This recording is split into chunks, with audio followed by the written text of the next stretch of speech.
Hello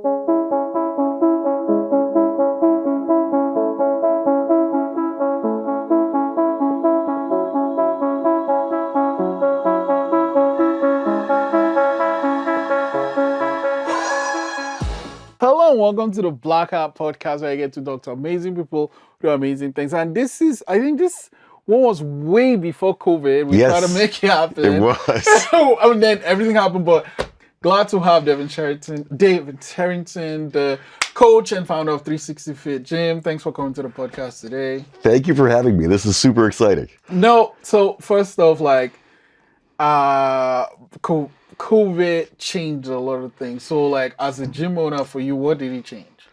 Oh wow! So as a gym owner, it was an interesting go because obviously you went from being open to close, and then there were all these rules and stuff.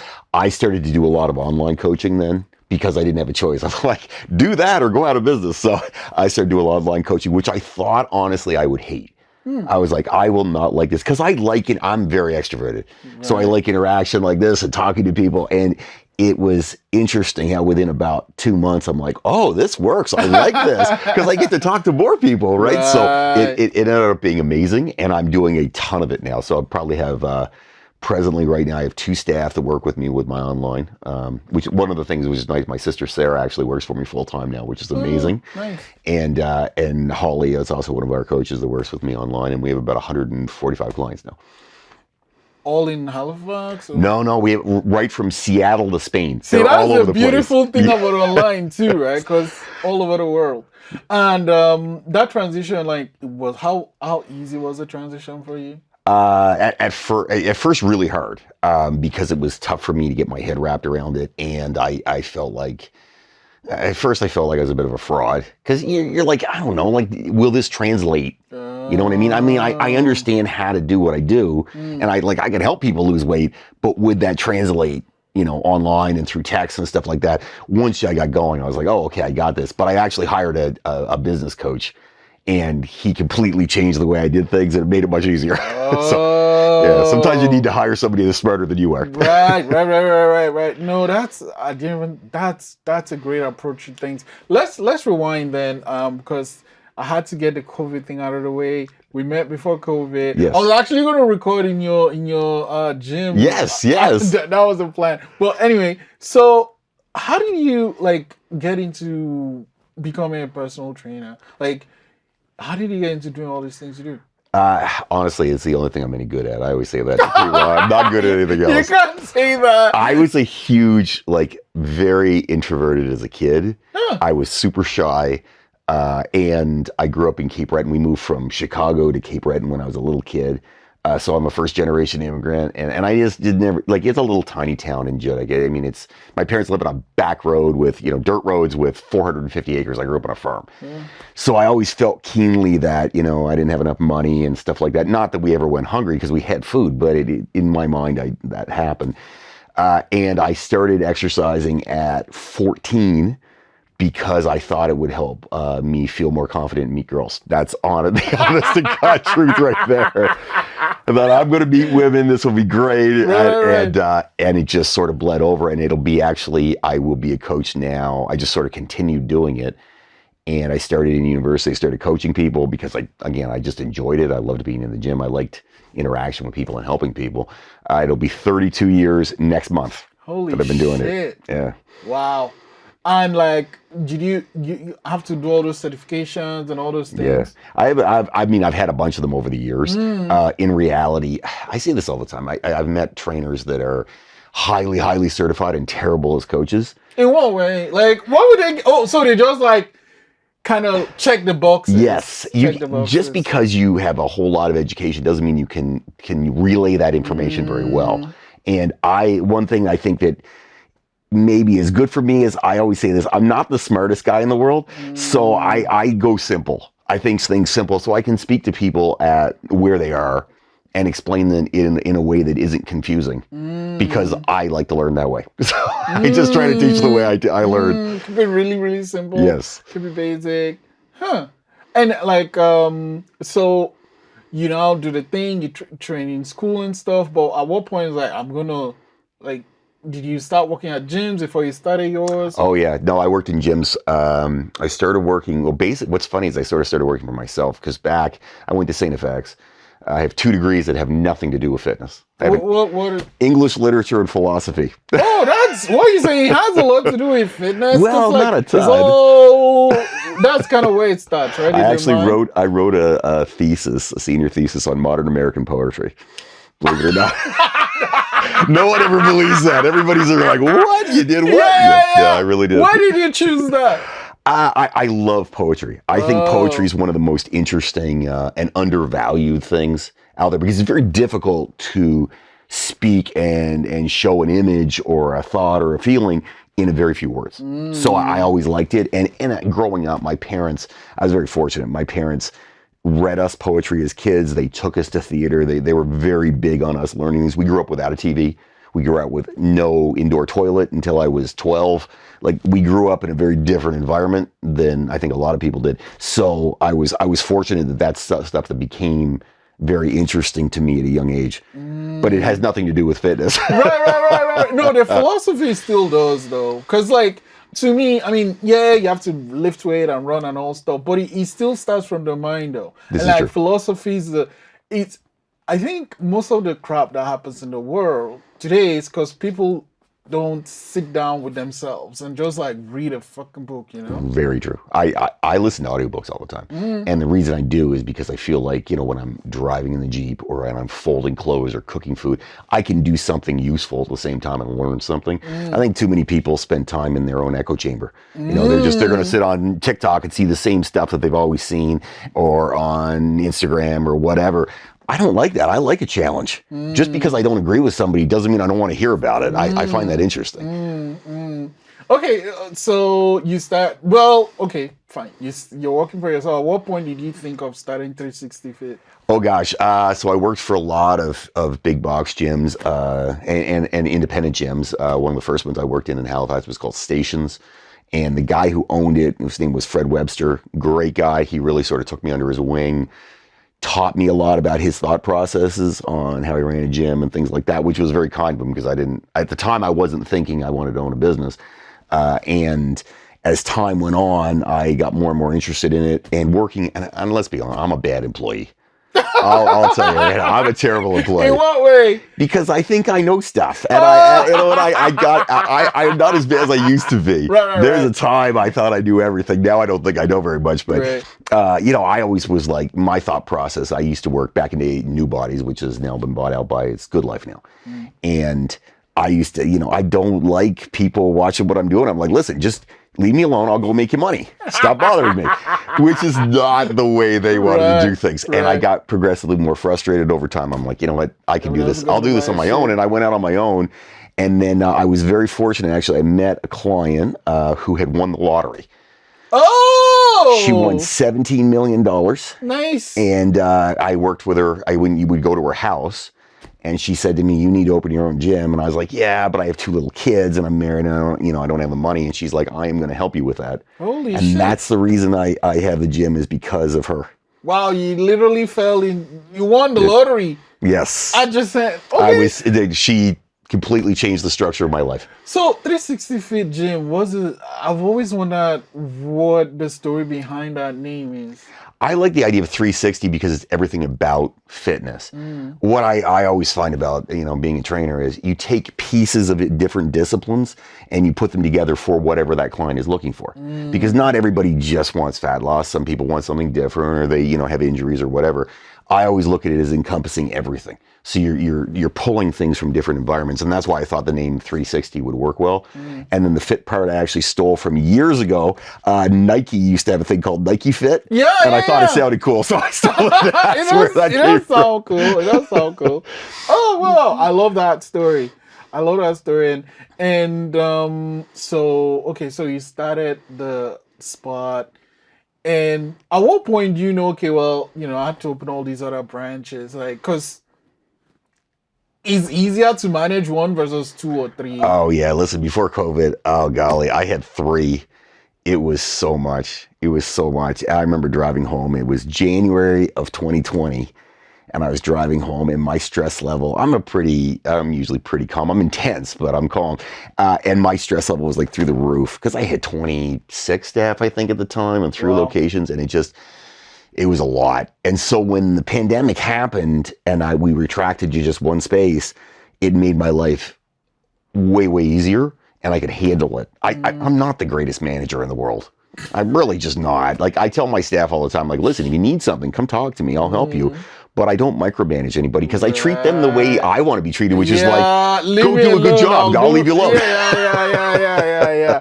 But you know what? I think that autonomy is what most staff need. Like, kind of like say, this is the value of this place. This is the culture we have here. Go and do your thing. As long as you're in this circle, make it work. I say to the staff all the time, what I want is the client to be safe, them getting results that they want, and they're happy. As long as those things are happening, I'm never going to bother you. So, fat loss, weight loss, that's kind of like the thing, like your meat, like bread and butter, really. How is that? Well, first, it's easy to measure it, really. The scale can tell that. But what are some steps? Like, so I'm a client, like, I don't know, 300 pounds, whatever. Like, do I decide what weight I want to be? How does that work? Usually, I say to people quite often, you don't want to go by your weight because your weight doesn't tell the whole story. Oh. Because in reality, fitness comes in a lot of different forms. And some guys are 155 pounds. I'm 230 pounds. Somebody can be 300 pounds. Doesn't mean they're not fit in different manners. I always look at it this way. I'm like, do you look the way you want to look? Do you feel healthy? Are you healthy? Are you able to, hike? Are you able to jog if you want to jog? Those are the things that are important. So we often just go by inches more than we go by other things. Because you can lose a lot of inches because you've gained muscle and lost fat. Oh. Huh. Okay, that's a secret ingredient. So, what are like 2 or 3 things that you kind of always make sure your clients focus on? Number 1, which drives everybody nuts, but I make them do it, they have to track all their food. See, how do you do that? Because, like, are you like looking at the thing and I measure? Oh, man. There's apps now. So the easiest app, you don't even need the paid one. MyFitnessPal is the easy app to use. Take it, it's open source. So everything's in it. And you can add things in yourself, which is nice. And you put it in, track your food. And what you really want to do, it's super easy. As long as you want to, if your body weight is, say, we'll take me, I'm 230 pounds. That means if you take your weight in pounds and multiply it by 10, that's the number you're going to need in calories to just maintain your body, right? To be able to do the things you want to do every day. So for me, 2,300 calories. Now, 30% of that needs to be protein.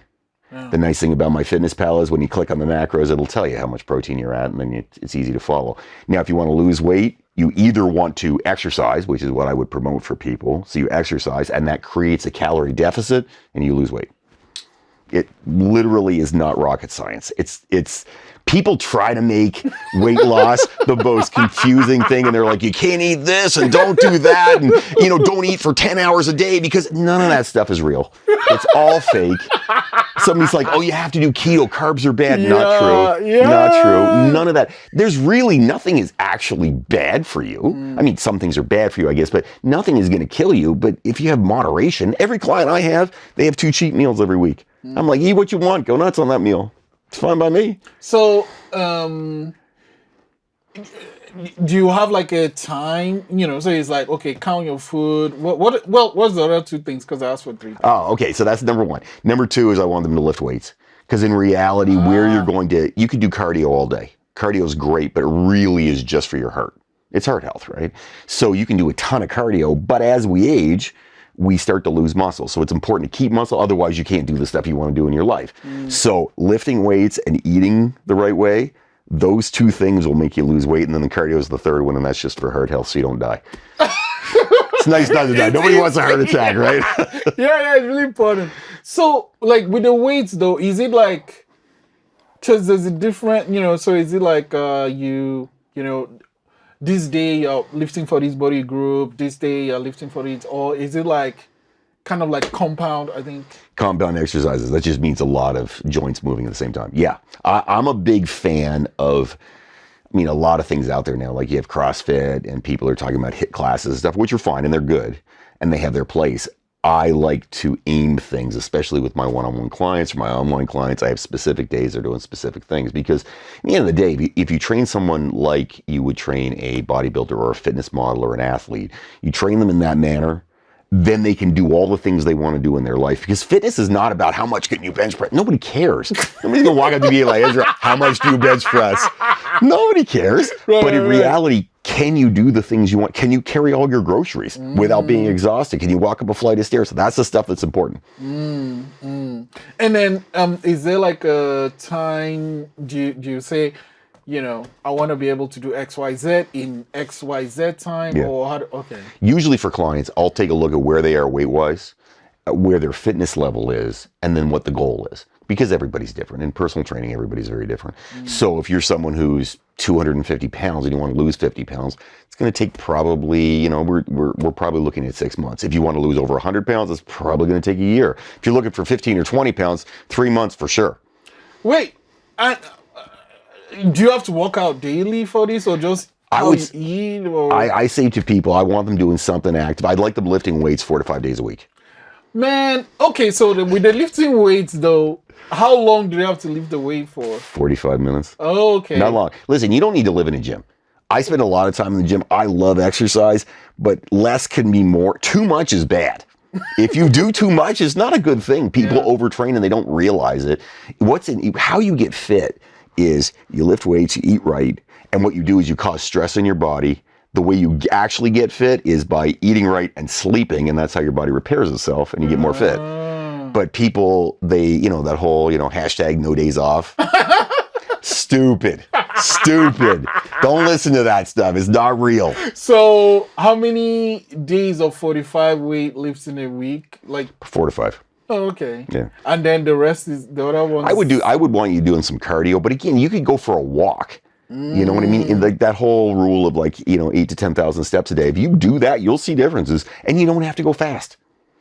There's some interesting science out there now where if you're, say, diabetic, for example, and you're taking diabetic drugs, you can take metformin, which is the diabetic drug. You take it after you eat a meal, keeps your blood sugar steady. Or you could go for a 10-minute walk, not fast, just a 10-minute walk. It'll do exactly the same thing. Oh. So if you have a 10-minute walk after every meal as a diabetic, you don't need metformin. Huh. But listen, companies love to push out stuff because they want to make money, right? So metformin, Ozempic, whatever, they're just pushing that shit at you because they want you to do it because that's how they make money. So it's a big thing now. I can't remember. So there's this lady, she's really big on fitness, and she's like not a huge fan of Ozempic, and but I understand where she's coming from. She's more like, this thing is so new, we don't know what the side effects are, right? Yep. And then there are people are like, the side effects are hectic, and it's like once you stop it, it kind of just comes back. Yeah. So I'm like, holy shit, And there's a lot of bad things. So one of the things Ozempic does, so say you're going to lose weight and you're somebody who needs to lose 50 pounds. If you lose 50 pounds, a percentage of it is going to be muscle, but not as much, a small percentage, and a lot of it is going to be fat if you're exercising and eating right. When you take Ozempic, a larger percentage of it is muscle. Oh. So you might get to your goal weight and you're like, I look the way I want to look. You've lost way more muscle, which means you're now weaker, which means your life expectancy is now shorter because you've taken it. Ozempic was never built for this. What's funny is Ozempic is not actually a drug. It was originally I can't think of the name. Of course, it escapes me right now, but it's been around for quite a while. They reclassified it as a drug, as a weight loss. It was originally made for people who are rampant overeaters, and you gave it to them for a short amount of time. They then slowed down on their food consumption, and then they could stop. It was never meant for long-term use, and people like the idea of it because it seems like an easy fix. Yeah, and we're lazy, and we all want to go the easiest way, right? It's like quick. So for the 6 months, your clients just see you this 3 times a week, or for some clients I don't see at all. So some of them are online, and I do all of that through. I have an app that I use for that, and they do all their programming through there. I text them. We talk that way. I have 11 staff now, so some of them are coming in and doing classes in the gym. One of the reasons I opened the gym was if I had say you and I are working together, and I'm you're training you 2 or 3 times a week. sometimes it can be hard for you to push yourself as hard when you're not with me. And as a personal trainer, it's not cheap. So what I did was I have boot camps now. So clients, when they come in, if they're coming in once or twice or whatever with a trainer, then we want them coming in 2 to 3 times a week in a class environment, because then they can work hard. Then there's somebody there to inspire them, make them do work and motivate them. And so they tend to get better results. So the ones that are in-house, they'll see us, somewhere between 1 and 3 times a week. And the rest of the time, they're going to come to classes. So the boot camps, let's talk about that. How do you program those boot camps? Used to be, I let the coaches pretty much run it any way they wanted. I don't do it so much anymore. So one of my trainers, Phil, who's a very good programmer, we actually build out the entire week. So Phil and I talk about it. Phil oversees it. He builds out the entire week for us. And that way we don't overdo something. So if somebody is heavy on legs on Monday, we don't want to do that same thing on Tuesday because people are tired. So we want to aim it around that stuff. So we actually program out week by week, which means the client gets a better result, right? And they're getting better things. The boot camps every day, or? Oh gosh, we have about 135 of them a month. So we have them right from 6:15 in the morning right till 7 o'clock at night. Okay, so based on kind of what works best for the client, they'll exactly, pick the time, and then they'll go into do it then.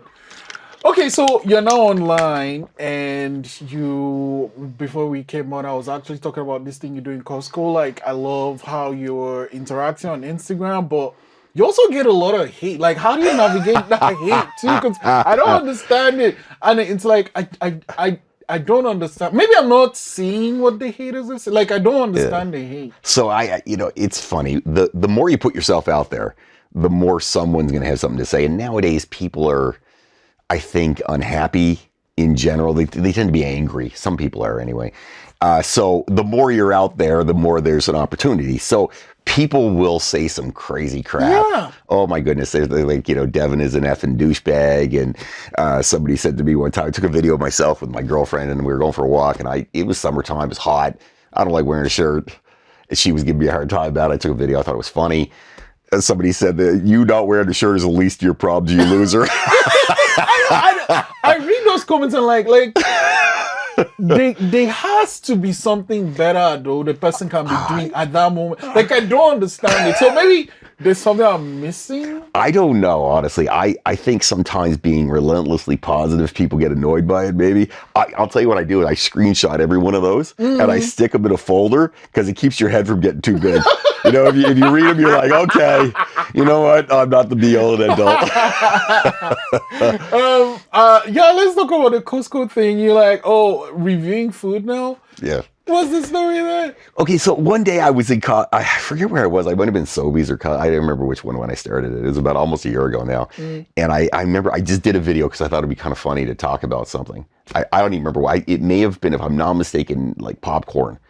I think it was popcorn is what I started with. And I did this like little 30-second video talking about popcorn. And I was like, it really, if you look at the calories, it's just as bad as potato chips. This is not any better.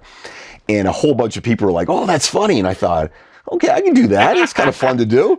And then I just started doing them. So every time I go to Costco, and I go to Costco every week, I go in there and I'll make 5 or 6 videos. And people look at me like I have 3 heads because they're like, why are you talking? You're like, and I'm like this with my phone. I'm like, all right, so if you look at this, you're talking about this. If you notice the calories are right. And my kids always, they're like, Coach Devin here. No. And people look at me like I'm crazy. They look like I'm nuts, and they'll walk by in the background looking at me. It's actually been fun. But what's weird about it is you do it at Costco. I post it, and then you kind of think, like, did anybody actually see that? Yeah, no, people see it. People see it. I know I see it. I know I look out for it. Because the last one was about, like, a box of cereal. Yeah. I remember that. I was like, oh, okay.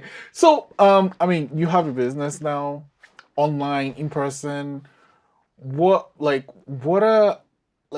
you have some plans? Because it's not like opening up another branch or what. It's like, this is it. I'm just like... Goal-wise, I don't want more branches. Like I'm happy with one. That's enough. I don't want to go crazy. What I really like doing right now, I have got to a place where we're helping a lot of people. We have niched down. So what we do is just basically, weight loss and helping people get more fit. So in reality, where I'd like to go is I'd like to work on helping more clients, both online and in-house. Those are the pretty much it. I enjoy what I'm doing a lot. There was a time we used to do everything from, dry land training, which we still do a little bit of, for sports teams and stuff like that. But the stuff that I always try to do the things I'm good at. And I'm like, okay, I think I'm okay at this and I can get results for people. They seem to like it. I think I'm just going to stick with the stuff I'm good at. not try to do the stuff I can. Extra. Okay. So, I'm wondering this now. If someone wants to be a personal trainer or get into fitness, like to teach people, what advice would you have for them? I would say there's a couple of things. There's a lot of, when I first started, very few certifications out there. Ton of certifications now. There's some really good online certifications. ISSA is a great online certification you can get. So there's a lot of options out there for people. I would say to start with it, if you don't love it, you probably shouldn't be doing it. Because it can be, for me, it's an exciting and it's fun every day. I get to be around people. I enjoy it. I get energy from people, though. If you're somebody who doesn't like to be in front of people too much, that's hard. It can burn people out. If you're a bit of a fitness geek, I love reading fitness things. I love reading articles and stuff like that. That's my thing. So if you like stuff like that, it's a great career for that side of things. It's a lot of fun. You get to basically spend time with people all day. You help them. Everybody's in a good mood. Nobody's cranky at you, outside of the fact they might curse at you a little bit during a workout, but you know what I mean? They think it's funny at the end of it. It's a lot of overall fun, and you laugh a lot, which is a blast. So there's a lot of fun, but I would start with, do you love it? Do you love fitness in general, or do you view it as a job? Because it can be long hours. I work quite often. My kids will make fun of me because I'll start at 5:30 in the morning, and I'll do an hour of work from 5:30 to 6:30, and then I do cardio for half an hour. And when I'm doing cardio, I listen to business review stuff, so I learn more about what I'm doing, get a shower, go to work, and I usually shut down. I come home after work, and then I'll probably do another 2 hours or 3 hours at night where I'm doing programming or something along those lines. That stuff I like, but it's long days. Yeah. And if you like those long days and you find them fun, and they don't burn me out, I like that stuff, that is great. It's like you doing this, right? It's enjoyable. So if you find something you love, you're not really working. What do you do for cardio? I get up every day and I do either a treadmill, elliptical, or a bike. And I basically, no joke, I sit there on it and I will watch stuff. Like I said, I had a business coach. All the video stuff he does, all his article stuff he writes for us, I sit there and do that for half an hour every morning. You don't have to go crazy. Just sit there. I feel like I'm killing two birds with one stone, right? Doing something useful while I'm doing something else. Plus, it takes my mind off the cardio, because if you're just sitting there and you're doing it, that's no fun. Nobody likes that. Like, if I'm on a treadmill, I'm like, oh, God, don't want to do that. But if I'm reading something, then it's interesting. Next thing you know, 25 minutes are done, I'm like, oh, I'm almost finished. Right. So, like, if you're on those, do you just keep a steady pace, or you like... Steady pace. Oh, okay. On a treadmill, I walk on an incline. Oh, that's it. Like like I said, it doesn't have to be crazy. You don't have to run. I'm 50 years old. I don't have to sprint all the time. It's not necessary. I love working really hard, but you don't have to. And I'm trying to be smart. I'm doing this. I try to do the stuff that I would tell clients to do, rather than doing the stuff that I would do. Wow. Okay. So I love sending guests out with this question. And it's something a friend asked that kind of stuck with me. So I'm like, I need to ask everyone that comes on the show this one. What's something that happened to you before you were 17 that plays a huge role in, who Devin is today? I like that. Okay, something that happened to me before I was 17 that really has to do with how my thought process is now. I grew up on a farm at like 400 plus acres on a dirt road. Like I said before, we had no toilet until I was 12 years old. We had no television till I was in university. And my parents chose that. They're both university educated. They didn't like the way the U.S. was going. They thought it was way too conservative, and they didn't like the racism. I grew up in an environment where, my parents looked at everything, and they said this to us as kids. They're like, it doesn't matter if somebody has purple skin. It is who they are. You treat them in that manner. It doesn't matter if somebody's gay or straight. Who cares? None of your business. You treat them for who they are. So I didn't realize really how much of a progressive environment I grew up in until I was older. One thing about that, we never went hungry because I grew up on a farm. We had food. But we grew up in a super old house. My dad's still there. The house is probably 200 years old, and it looks it. And for me, that really resonated because I saw my friends had nicer stuff than I had. I had hand-me-down clothes. We had, beat up vehicles. My parents had chosen that lifestyle. That for me bothered me a lot. And it really got in my head. And so it became very important for me to be able to earn money. And that has driven me since. I think a lot of the work ethic and a lot of the gotta go, make money, gotta be, I want to give my kids more than I had. But at the same time, I used to say to my kids, I'm a huge motorcycle fan. I take the kids out on the motorcycle or when I go out on the bike, and I go out to just wander around. But I don't like main roads, I like side roads. And going out, you sometimes will see people who have a whole lot less. And I always think, and I used to say to my kids too, I'm like, when we see that, just keep in mind, there but for the grace of God goes us. I grew up in an environment like that. We had very little. We have what we have because I work. It could all go away tomorrow. And I pretty much think that every day. I have a sign up in my bathroom that says, nobody cares, work harder. That's mean. Yeah, because you know what? In my mind, I think to myself, you know what? Nobody cares. You're tired. Too bad. Get your ass going. Go do some work. So that being younger and not having money has always really resonated for me. And I guess kind of, I think that's where the work ethic comes from. And that's why I work so much and work so hard, is because I understand it can go back the other direction. And I feel like, don't screw it up, Devin. I say all the time, I'm like, there's people that depend on me for their livelihood. Do not screw this up. Right. I say it every day on my way to work. I'm like, that's don't screw it up. That's a lot of responsibility, yo. That's like a lot of carrying on your shoulder. Okay, so finally, I'm gonna let you go with just a tiny little bit of magic. Okay. Okay, so you gotta write a number between 1 and 60. Don't show it to me. 1 and Point it 60. to the camera. All right. Once you're done, and I'm gonna use these cards to tell you what your number is. So I'm showing it to the camera, right? Yeah. It's my favorite number. Okay. It's my girlfriend's favorite number too. So it's gonna be in at least one card, but it can be more than one card. Okay. So I'll need your help. Is it here? No. Oh wow. Okay. Is it here? Yes. All right. Here. Yes. Okay. No. Okay. Here. No. Yes. Oh wow. Okay. Whew. So those are the three cards. 13. How the heck did you know? 13. How did you? Wow. It's magic. Oh man, that was amazing. 13. Right there. That's my favorite number. Oh, I love that. Devin, thank you. That guy is magic right here. This guy is magic. How cool is that? Damn. Thank you so much for coming to the show today. Thank you. And the awesome things you do. Because my favorite thing is the Costco videos. But my second favorite thing is like when you show the before and after of your clients. And it's like, holy shit. So that used to be my favorite thing before the Costco video. Okay, well, that's good. That's good. Listen, I'll keep doing both of those. Don't worry about that one. Thank you so much for coming. Thank you, my friend. I appreciate you so much.